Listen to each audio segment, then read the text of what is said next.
मनोकामनेश्वर महादेव मंदिर खेतिया में श्रीमद् भागवत कथा का आयोजन 20 दिसंबर से किया जा रहा है और कथा में आसपास ग्रामों से भी श्रद्धालु कथा श्रवण करने पहुंच रहे हैं। शनिवार कथा का चौथा दिन रहा। कथा के दौरान भगवान श्री कृष्ण की महिमा संत राजा रामदास महाराज द्वारा बताई गई तथा भगवान कृष्ण का जन्मोत्सव धूमधाम से मनाया गया। श्रद्धालुओं ने भगवान कृष्ण की आरती की। प्रवीण दास महाराज द्वारा आयोजन की जानकारी दी गई। भगवान कृष्ण के गीतों पर भक्त थिरकते नजर आए। इस दौरान क्षेत्र में बड़ी संख्या में श्रद्धालु शामिल हुए। खेतिया मनोकामनेश्वर महादेव मंदिर में 20 दिसंबर से श्रीमद् भागवत कथा प्रारंभ है, जिसका समापन 26 दिसंबर को किया जाएगा।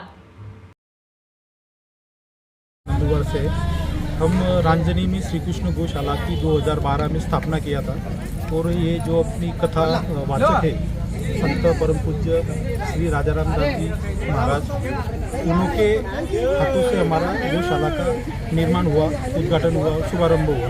तो हमने उन्हीं टाइम उनसे आगे उनको गुरु की दीक्षा लिया था उनसे। तो फिर हमने गौशाला का उद्घाटन किया।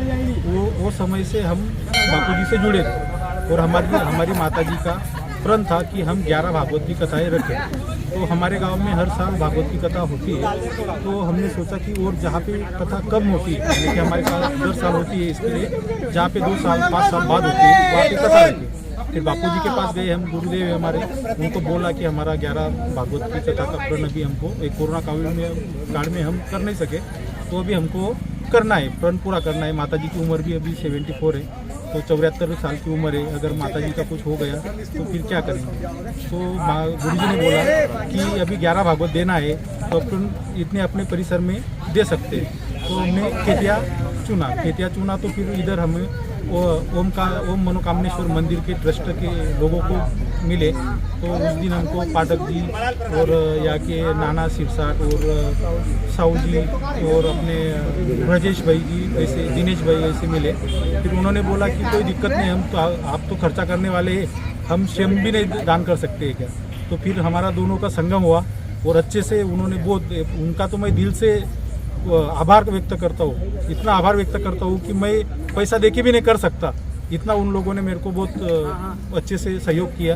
और खेतिया के सभी भाई बहनें अभी इतने बड़ी संख्या से आ रहे हैं। आज तो चौथा दिन था कथे का और 3 दिन और कथा चलने वाली है। तो आपके माध्यम से सभी को हम आमंत्रित करते हैं और हमें सब पुलिस डिपार्टमेंट हो या इधर का प्रशासन हो, इन्होंने बहुत कोऑपरेट किया। और हमारे जो ट्रस्टी है उनका तो सहयोग अमूल्य है हमारे लिए। तो हम 3 भाई हैं, हम इनका कभी ऋण नहीं भूल सकते। इतना अमूल्य हमको सहयोग मिला। और आप मीडिया के लोग अगर इसका और प्रसिद्धि देंगे तो हमारे 3 दिन बचे हैं और कोई भाविक बचे हैं, उनको भी कथे का लाभ मिलेगा। और जय श्री कृष्ण, जय गौ माता। विशेष क्या था? मंगलम भगवान विष्णु मंगलम गरुड़ध्वजा मंगलम कुंडलकाक्ष मंगलाय तनोहि। आज विशेष हमारे ठाकुर जी का प्राकट्य उत्सव हुआ। देखिए, ये कथा 20 तारीख से चल रही थी, आज चौथा दिन है। ठाकुर जी आज प्रकट उत्सव है। आज श्री वामन झांकी दिखाई गई। फिर उसके बाद हमारे जगत के परमात्मा श्री रामचंद्र भगवान की प्राण प्रतिष्ठा 22 तारीख को होने वाली है। उससे पश्चात आज श्री राम जी की झांकी दिखाई गई, फिर बाद में शबरी की झांकी दिखाई गई और आज हमारे जगत के परमात्मा श्री कृष्ण भगवान की झांकी दिखाई गई। और श्री कृष्ण गौशाला निधर राजन, इनकी ओर से श्रीमद् भागवत कथा का ये आयोजन हो रहा है। भव्य दिव्य ऐसी ये कथा है। इनका संकल्प है कि 11 भागवत श्रीमद् कथा कराने का इनका संकल्प है। और मैं उनको हमारे राधा कृष्ण धाम परिवार की ओर से और मनोकामनेश्वर मंदिर के सभी ट्रस्टों ने इनको बहुत सारा सहयोग दिया। और उनको हमारे राधा कृष्ण धाम परिवार की ओर से, खेतिया धाम परिवार की ओर से वो ऐसे ही तरक्की करते रहे और बारंबार गौ माता की सेवा करते रहे। यही हमारे ठाकुर जी के चरणों में मैं प्रार्थना करता हूँ। राधे राधे।